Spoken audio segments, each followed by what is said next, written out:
What's going on, guys? Good to see you. I've got my keto coffee here and I'm going to put this video together first to kind of explain where I've been and also to talk about something that I feel is very important. First and foremost, I apologize for disappearing. I appreciate you guys being patient with me. There are two very good reasons why that happened. The first one and the most important one is that I needed to get back to my family.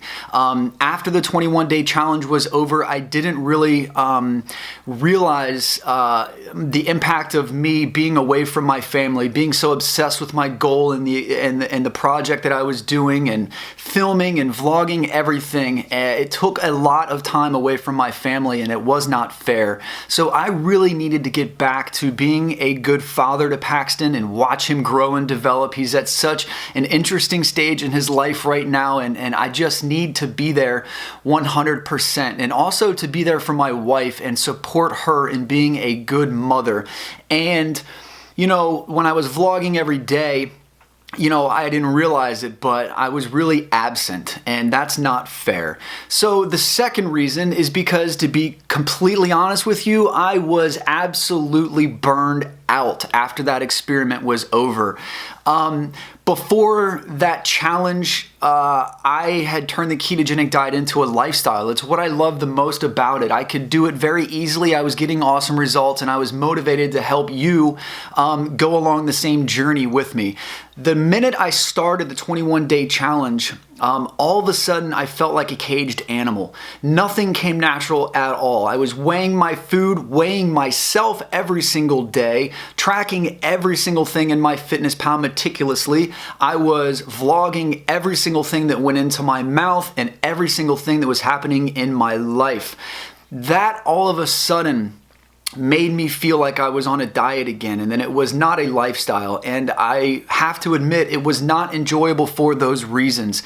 I felt like it took away a lot of the instincts that I had developed and grown, and so when that cage swung open, I ran out and charged out into the wilderness just to find myself, okay, and just do what was natural to get myself back to balance.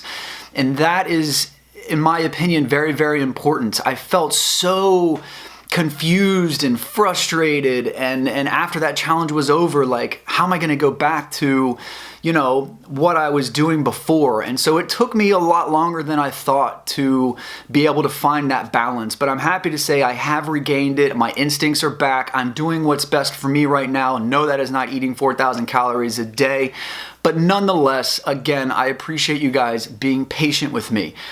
Now, I'm going to talk about something that I feel obligated to say and something that I believe 100% is true.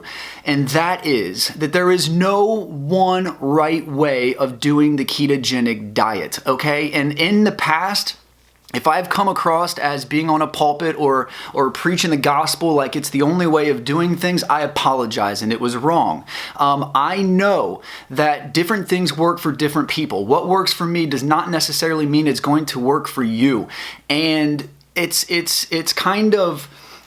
very important for you to understand that, especially because there's so many keto channels out there. There's so many people saying so many different things, and I know it gets very, very confusing to most people. Here's the way I see it. If you are the type of person who wants to track calories, right? You want to hold yourself accountable to a certain caloric level, and that helps you manage the diet and it makes it easier for you, and you're getting results, then keep doing it. There's no problem with it at all. Results are the most important thing. Now, if you're somebody like me who has decided not to track calories but instead wants to focus on the ratio every single day and it works for you like it works for me, then keep doing it. There's nobody that can tell you otherwise. If you're getting the results, keep doing it. Now, if you are somebody that does better on a strict ketogenic diet and you plan on doing that the rest of your life, then by all means, more power to you. It's working. Keep doing it.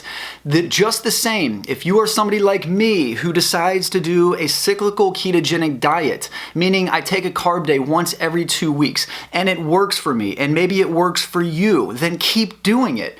That's the answer. You found the answer for yourself, so keep doing it. Why change what's working, right? If you are like many of the athletes that I speak to and a few other personal friends that I have that have discovered that a targeted ketogenic diet is what's best for you, meaning you take in carbohydrates before your workout strategically and it's working for you, then you must keep doing it no matter what anybody says, okay? Just the same, if you want to include an intermittent fasting protocol into your diet, if it's working for you, you gotta keep doing it. I've spoken about a lot of these things before, and I just want it to be known from myself that it's okay that if you do things different than the way I do them, because the most important thing is for you to discover something that you can do that gets results over the long period of time. That is the most important thing. And since I've done the 21-day challenge, there's been a few videos, a few people that have kind of given their spin on things and they want to challenge, me on this whole thing. First and foremost, I never told anybody to do a 4,000 calorie challenge. I said specifically many times not to do it. Okay, and here's kind of the deal. There are a growing number of ketogenic diet people on YouTube, and they all preach different things. They all take their own experiences, their own strategies, the own tactics that they employ, and they share them with you. Just like me, that's what I do. I do what's best for me, and I share it with you in hopes that it's going to help you change your life. Now, you can hear one thing from me and go to another person's ketogenic diet YouTube channel and hear something completely different. Now, who's right and who's wrong? Here's the answer. If you open your mind and listen to both sides and try them both out and you discover that what this person over here is saying works better for you than what I'm saying, then guess what? That person's right in your situation. And I have no problems, with that whatsoever. My only goal, and this is what I think brings us all together in this keto community. People like me who are making videos, it's all about just sharing our experience with you guys and helping you out as much as we possibly can to be successful. What I do here is more about giving you hope and giving you an answer to a lot of the problems that you have. I'm not the person that's going to shove one specific strategy down your throat. As many of you know, I have a program, the Keto Cycle. Have I ever come on YouTube and specifically said that you need to be doing this particular strategy? No, I have not. Not one time, because I know that you're ultimately going to have to do your own research and discover what works for you. That is the only way to become successful. You can take little bits and pieces of what different people are saying, but in the end, there is nobody out there, including myself, that can tell you exactly what you need to do to be successful. You have to take everything, all the knowledge, you have to make your own strategy up that works for you. And a lot of times that is trial and error. I know a lot of times that can get confusing, but you just have to understand that there is no one right way to skin this cat, man. You can do this a variety of different ways. I've come across so many people that have done the ketogenic diet completely different than I do, but they're still doing the ketogenic diet, eating high fat, keeping the carbs down and moderate protein levels, and they're successful. There's also people out there that go against the protein aspect of this diet, right? There's entire forums of people saying, oh, you don't have to keep the protein so low. You can bump it up if you ever want to build muscle. If that's what you think and if that's what's working for you, then do it. But don't come over to me and say, oh, you don't have to cut your protein down so low because it's working for me and I have it at 30%. Well, guess what? It doesn't work for me. Okay, and for a lot of people that are insulin resistant, protein still spikes insulin, and it is a requirement to keep it down for a lot of people. Just because you can increase the protein up to 30% does not mean that every single person is wrong for keeping the protein levels down. It's just a lot of these little tiny things that I think confuses people. So, in closing, results are the only thing that matter. Okay? And the ketogenic diet, like I have said over and over again, is a life changer. And I also understand that there are people watching this video right now who have maybe tried a ketogenic diet, failed, didn't reach their goal, got frustrated, said there's no way I can do this, and are on to something else. That's completely fine. You know, it's cool. Hopefully you can take what you've learned from your experience and journey with the ketogenic diet and apply those lessons to whatever you do next. One thing that I have really focused on, my core message, it's not about all these little tiny aspects, you know, of the ketogenic diet. It's to get people to understand that it's a good diet, that it's something that's very safe and very effective and can change your life. And I've really made a big effort to reduce people's fears and give people hope. That's all I really want to do, because like I've said before, I feel like it's a tragedy when overweight people have completely given up because society has told them that it's because they eat too much food and don't exercise enough.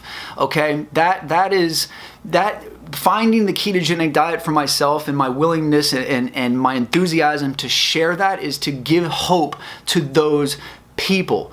And so, you know, it's just all about results, guys. It's all about the journey, and whether or not you are successful with this diet, or like I've said, anything in life before, is not going to depend on whether you're at 25% protein or 20% protein, whether or not you're fasting for this amount of time or that amount of time. It's ultimately going to come down to your persistence, your ability to face obstacles head on and have perseverance through them, because life is very, very challenging. And that's what I showed you in the 21-day challenge. I had a goal.